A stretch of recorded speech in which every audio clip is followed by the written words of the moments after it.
Good morning.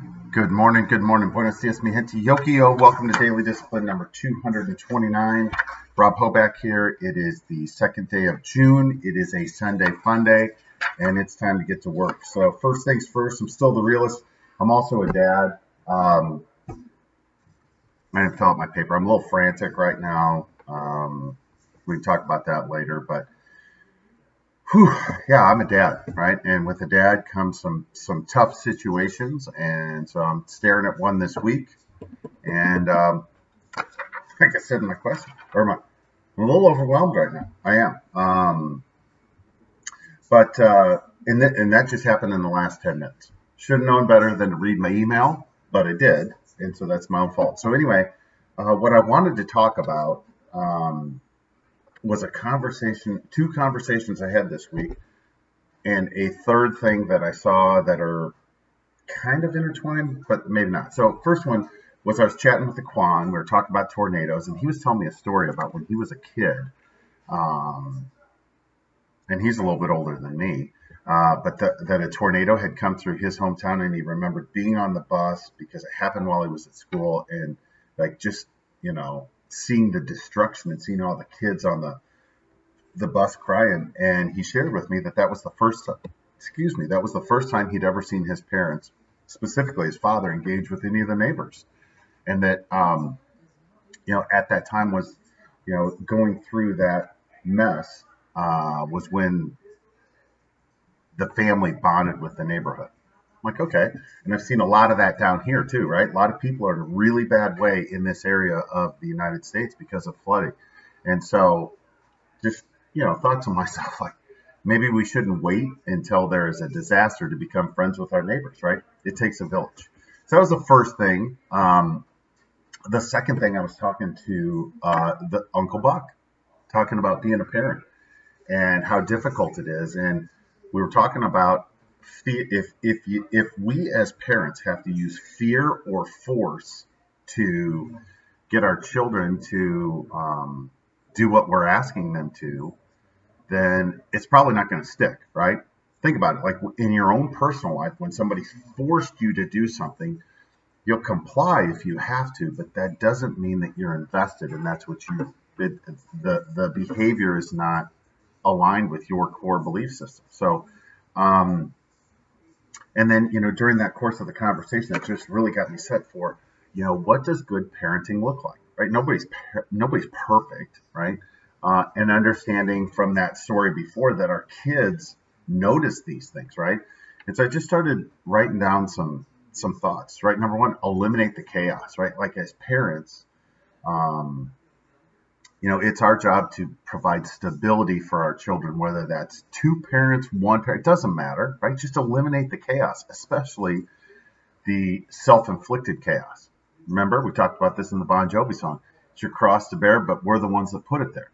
Most of the time, the drama is coming, it's stuff that we've created for ourselves. So it's our job to eliminate the chaos.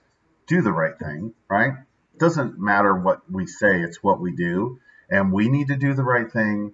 We need to teach our children to do the right thing and teach them not to be greedy, right? And I'm not just talking about money, I'm talking in general, right? We need to teach our children that this whole life experience is way bigger than us, right? Right? I mean, just again, watch the Discovery Channel, watch the National Geographic Channel about how small the Earth is inside of our galaxy, which is, I mean, it gets bigger and bigger and bigger. But like, okay, probably my problems, a lot of them are just my interpretation. Let's take a broader look. Let's see how we can contribute to the greater good. And then the last two things I wrote down is it's all about the confidence, right? Like when we have the confidence that what we're doing is the right thing to do, especially in a work environment. Well, same with athletics, probably the same with academics. If we're prepared, if we know, if we're calm, our chances of success are much greater than if we're frantic, right? If we don't have confidence and we're just winging it. And the last thing is don't chase, right? Friendships, love, admiration, all of that, success, right? Like success is going to come. you can have the behaviors, but if you're chasing, I call it commission breath. If you're pushing too hard, people are going to feel that. So I don't know, just some parenting things that were on my mind that I'm trying to apply to. And then the last thing I wanted to share. This is kind of like a weekend review. I don't know.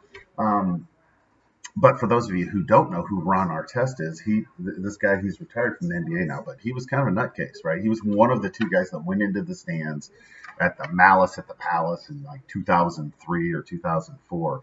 And so, but he's an entertaining person, and so he's often on talk shows. And I saw him last week, and the talk show host was chatting with him and says, "Wow, you just seem a lot more grounded, like a lot more calm." And he's like, "Oh yeah, for sure." And he talked about many of these things, right? That he always had confidence in his athletic ability, so that was never an issue. But what he was addicted to chaos. He'd grown up in chaos. He thought that chaos was the norm. So if there wasn't chaos, whether he knew it or not, he was intentionally creating chaos.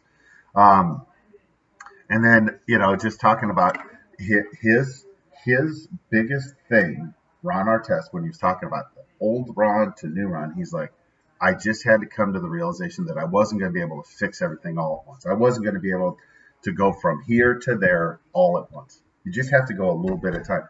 And I got to tell you, boy, that was encouraging to me as somebody who knows where I am, knows where I think I want to be, and I want to get there now. Isn't that what we all struggle with? We want it right now. We want that instant gratification. Like, I had a good day yesterday. That means things should be better. It's not how it works. It's not how it works. Steady. The grind. Set your compass. Go. Don't let anything deter you. Hands up. Peace out. We're better together. I appreciate you guys stopping by. Appreciate King James stopping by yesterday. It was great to see you guys. And appreciate all the thoughts, prayers, good wishes that are going to come out of this. I'll figure this out. I always do. I'm sure I'm going to reach out and ask for some help, but I do appreciate it. So thanks. We'll be back tomorrow on a Manic Monday. Enjoy your Sunday fun day. We'll see you then. Thanks. Bye.